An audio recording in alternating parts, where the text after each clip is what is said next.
All right, so I'm at the house. I just got back from picking a bunch of loquats, or Japanese plums. Here they are. Can you see that? And as I picked the plums, here's one, I also grabbed several of the leaves from the trees. That is a Japanese plum leaf, or loquat leaves. And I'm going to be making some loquat leaf tea, Japanese plum tea.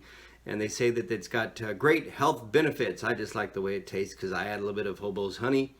And boom, I got myself a great tea. All right, so first thing you have to do, I'll run you through it real quick. For 2 cups of tea, you put in 2 4-inch leaves or 4 2-inch leaves, or, do the math, figure it out. Whenever you pick the leaves, you want to wash them. And then on the back side of the leaf, there's a furry type of thing. It's kind of furry. You just scrape that off. I use a knife. Some people use their fingernail. Once that is scraped off, you rinse them again. Then you pat them dry, and you let them dry for about 10 minutes. I don't know why, because you're putting them right back in the water, but they say that's the process. Boil 2 cups of water with the leaves in it. Bring it to a boil. Boil it for 15 minutes on a low boil. Turn it off. Cover it. Take it off. If you got an electric burner, take it off of the burner. Cover it. Let it sit for 10 minutes while it steeps. And then strain it into your mug or your pitcher, whether you decide to sweeten it or put some liquor in it or whatever. I'm going to put a little honey in mine. So here we go with the leaves. I'm going to use 3 leaves about this size. I didn't have 4-inch leaves, but I have this size, and that'll be about enough. And here we go. I'm going to scrape the furry stuff off the back.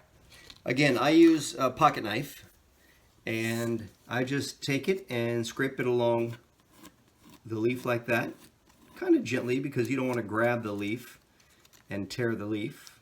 Stay down, you. And then you'll see there's not very much, but you'll see that little bit of furry stuff that they want you to remove.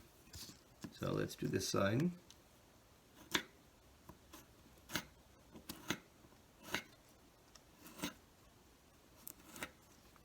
You can see it sticking to the knife. Then we're going to rinse those. Okay, now that the leaves have dried some, you're going to cut them into strips, cutting out the main vein on the leaf. So you get them into thin strips like this.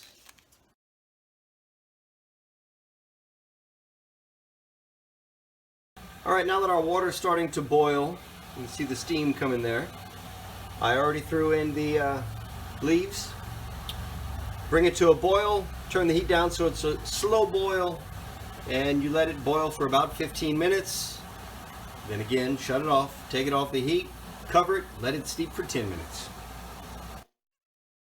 Turn off the heat, cover it, remove it from the burner. Allow it to stay covered to steep for 10 minutes.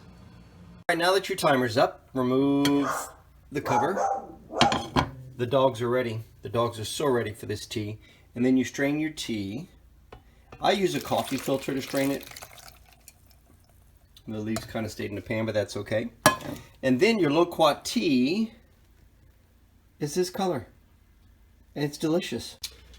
Now I'm going to add some of Hobo's honey, Youngsville honey. And I just put about a teaspoon. And I'm going to add ice. Go with some ice. Don't mind the fancy ice trays. They've served me well over the years. A whole tray full of ice. Boom. And then water.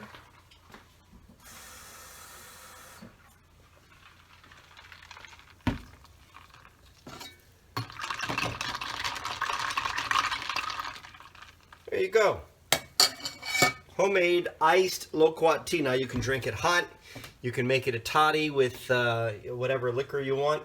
You can sweeten it with sugar, whatever. It's just treat it, when you brew it, treat it as a regular tea, but the flavor is different, and there are some claims of health benefits. Loquat or Japanese plums are plentiful around Acadiana, And you can pick the leaves. As long as the leaves are there, you can pick them to use them for tea. Right now, not only do I have the tea, but I've got a sink full of loquat plums that I need to go and start processing. Oh yeah, they'll be preserves soon. Okay, say bye.